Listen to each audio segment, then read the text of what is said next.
Okay, everyone. I just wanted to kind of touch base with some just general information on kind of PBR texturing in general. And this little sphere that we're going to be looking at here is going to help us a ton. So for those of you who are familiar with PBR stuff, the texturing suite, by the way, that we're going to be using for most of this demo is going to be Quixel Suite. You guys can use Substance Painter or Substance Designer, whatever you want to use. I like to use Quixel, so that's what I use in my personal time. I also use Designer pretty heavily as well. But let's talk about PBR and what that is. Basically, PBR is physically based rendering, or maybe physically plausible rendering. But for games, the big draw for this is obviously we can have really good material responses under correct lighting, and we can have kind of consistent results through different scenes because we're all balancing everything to kind of the same general workflow. So really quick, if we fire up Quixel here,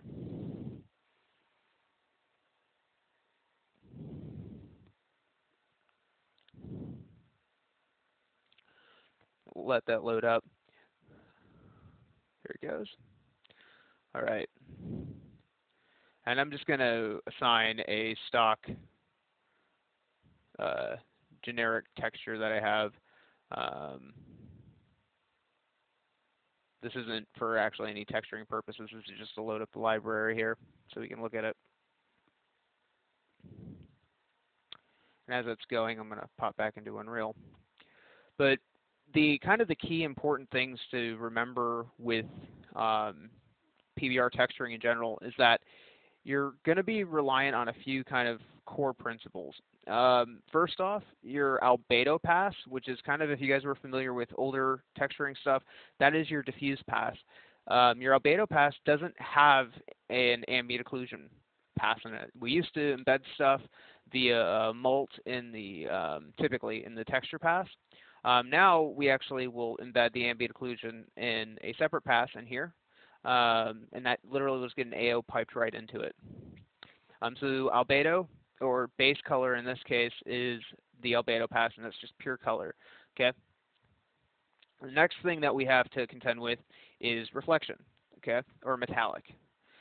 Metallic is essentially a direct lookup to the cube map. Okay, this simulates in Unreal the properties of metal. Okay, and think about this as 0 to 1.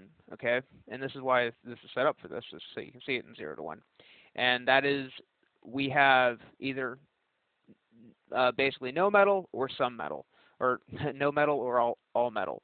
Now, of course, there's caveats and variations to all of that. Maybe there's some instances where you want to be in between that, but you want to stay within the 0 to 1 range, and typically you want to either be at 0 or 1. In terms of mapping, 0 being pure black, 1 being pure white, okay? And that's going to really drive kind of everything. So inside of Quixel here, we have a huge library of assets. Literally, Teddy and his team did a really great job of giving just pretty much almost every surface property that you could think of.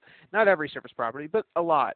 And this is not a demo on the Quixel suite, but this is just to talk about and kind of illustrate some things here and to talk about this and translate it into Unreal so you guys have a better understanding of mapping in games and whatnot and how that all works out. So let's go back into Unreal here.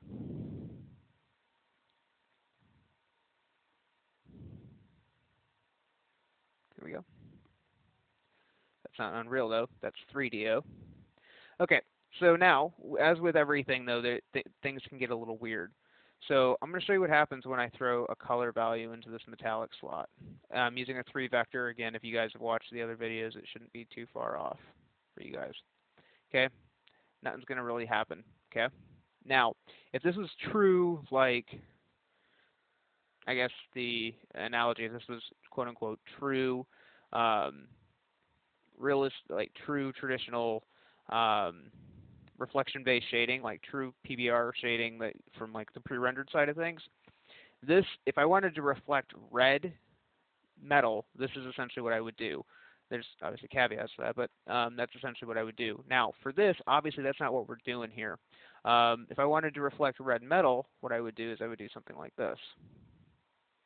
Okay, so there are some things that are a little different than the traditional workflows of like film and that kind of stuff. So just keep that in mind. Once you get the hang of some of the caveats, it's really simple, and honestly, it makes your life way easier in a lot of cases.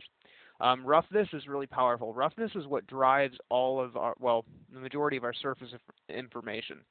Okay, and once this starts getting applied, and I'll show this inside of Quixel, once this starts getting applied with breakup masks, like breakup textures, grime, that kind of thing, you can really sell surface properties. You can even see a lot of that even in some of this stuff that's existing in here, right? Some of this is the Megascan textures, and yeah, you get a lot of really nice reflection detail and stuff in there. So let's jump over back into Quixel really quick. And so this is the 3DO viewer. Now, PBR works really well with HDRI maps and just lighting in general. The map inputs here, as long as your project settings are set to Unreal 4, will match inside of Unreal. Now, that does not mean that if you drop into a scene inside of Unreal, it's going to look as good as it does in 3DO.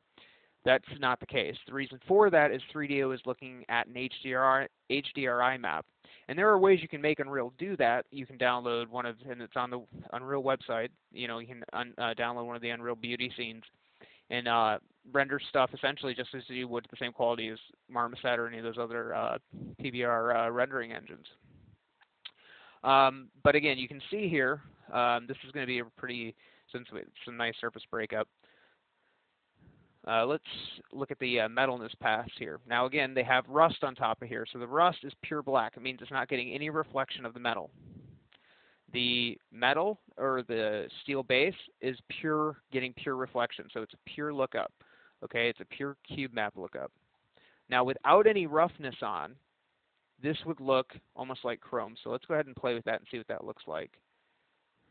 Actually, I might be going the wrong way with it. Yeah, I went the wrong way with it, sorry. We want 0 for the roughness.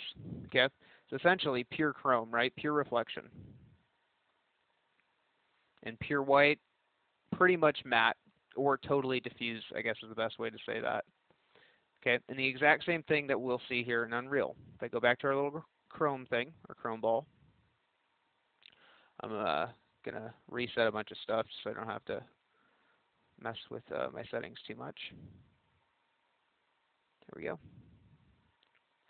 All right, roughness is at 0, so we have pure chrome. Roughness is going to go to 1. I'm just going to apply that. We have a pure matte surface, okay? Normal maps are the same as they were in the past. Normal maps obviously contain surface information and surface breakup. So let me go back into the roughness here and put that back somewhere around there so we can get some nice shiny reflective metal. And let me show you here. Come into the normal map. Hopefully you guys will be able to see this update.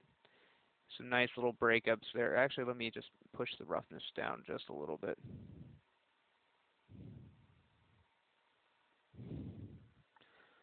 So you can see it, all the little bumps and stuff that's coming from the normal map, and obviously from the metallic map, of course, where it's breaking up parts of the surface.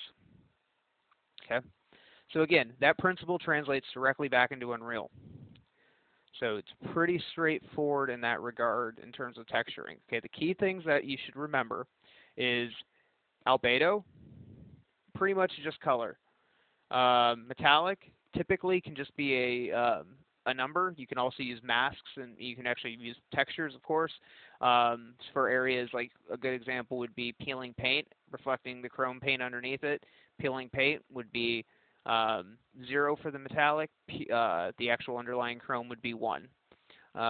Roughness controls the glossiness or roughness of the surface. Normal maps, bumpiness, and all of that kind of stuff. But again, the thing with PBR is we're dealing within ranges. And let me show you guys something really quick.